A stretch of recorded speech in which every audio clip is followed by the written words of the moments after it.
Now,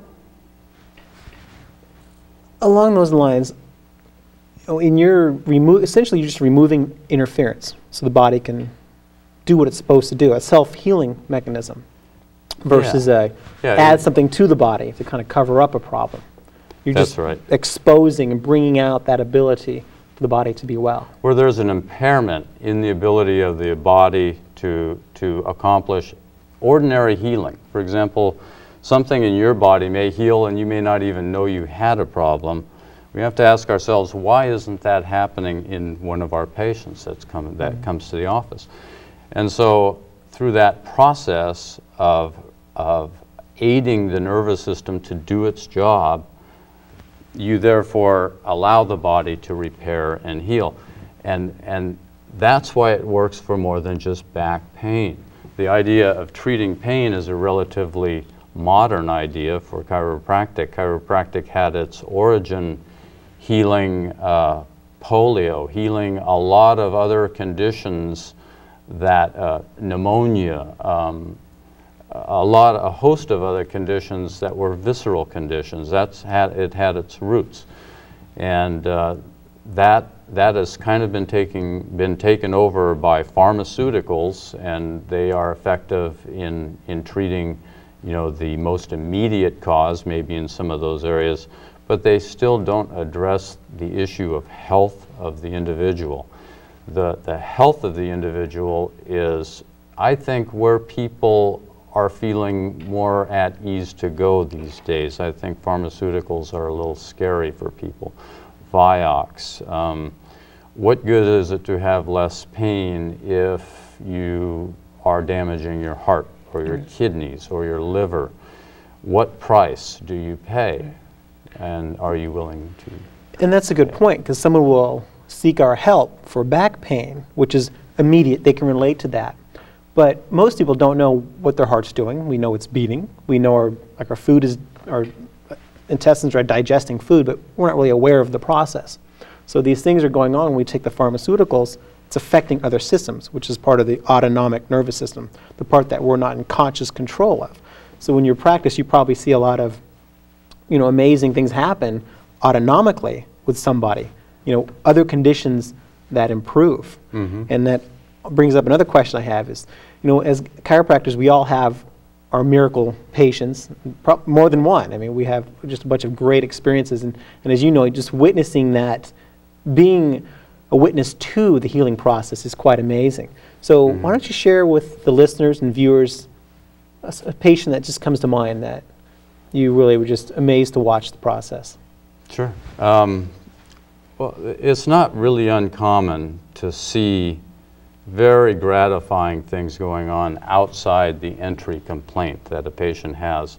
It's not uncommon at all. In fact, it supports the premise that the nervous system is involved in all the processes in the body. One thing that was a shock, I would say, was a young boy who was playing flag football, and just so happened that he was a little kind of a smaller kid, and the 3 or 4 of the other opposing team members just landed on him and wrenched his back, and he didn't recover. He couldn't walk very much. He had to stay out of school, and he went medically and really had no response whatsoever. And the parents were patients, and they brought him in, and I adjusted him, and it was interesting. And sometimes you get an immediate read that something interesting is going to happen in the patient. You can just see something in the glint of their eye, perhaps, or in the, just sort of a response. But it went on to be that this young boy had never been more than a D student in his life, and he went on within a matter of weeks, and this was adjusting down in not the base of the spine, but up a little bit. That region of the spine, he became an A student after that. And that's a shocker to me. That's completely puzzling. I have no idea how that could happen. What part of the spine was that? Was that in the cervical spine or the It was in the thoracolumbar area. Okay. Yeah.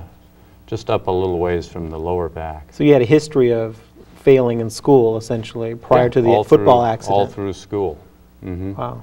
So you removed the interference and the body's able to function and properly. Something turned on.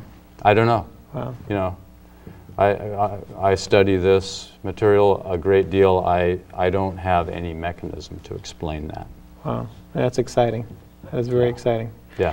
Now, a question I want to ask you before I forget, and that is, how can our listeners and viewers reach you? We have a telephone. That helps, doesn't Yes. it? We figured that out. Wow, you crazy wild man, you. Yes. The phone number. That'll help. What is that? Yeah, let me see. No, it's 831-373-7756, and that's my office phone number. And if you call that number, Audra will answer the phone, and if you have questions, I would be happy to call back. If you would like to have a chiropractic neurological consultation, we do that as well. It may or may not result in treatment from our office. We do this for other doctors, and they continue to treat on. But if you need a second opinion, and in healthcare, that's almost should be considered automatic, second opinion. Right. It's a good thing. It's not a bad thing. We do that. If you are looking for a Gonstead practitioner, which is the style of chiropractic that I practice, we do that real well. So that would probably be the entry point, is just give us a call. Great, great. Yeah. Now, before we wrap up, I have another question, and that is the relationship between the mind, body, and spirit. Mm-hmm. We hear about that a lot when it comes to wellness. Sure. Give the listeners and viewers one thing you do in your life related to your mind, body, and spirit to keep you healthy, because you're a healthy guy. Mm-hmm. You got about a minute to answer. Okay, okay. Well, I give all my credit to my wife. So there you go. She's watching. And I'll see you later. No. I think that's real important. Good relationships, good support. Again, the nervous system deals with relationships of things, optimizing relationships. I think every human being should make an effort to optimize relationships with the parts of their body intrinsically, their organs, systems, and tissues, their people in their lives, people of all times, traditions, and cultures. Be fully alive as a human being. Enlist spiritual resources. There are many, and I think they are profound and not to be minimized, but I think all of us have to experience them ourselves and put together our own health program in our lifetimes. Excellent. Well, yeah. Dr. Martin, I loved having you on the show today. Good to see you again. Thanks for sharing your knowledge with the rest of the peninsula. That was fantastic. Okay. We're going to take a short break now. And so stay by your radio or your television, and we'll be back in about 2.5 minutes. And remember, this is the Your Health radio and television program. I'm Dr. Richard Westbrook, your host. You can reach me. Give me an email if you want to ask me a question about the show, anything. Email is Dr. Westbrook, that's Dr. Westbrook, @sbcglobal.net.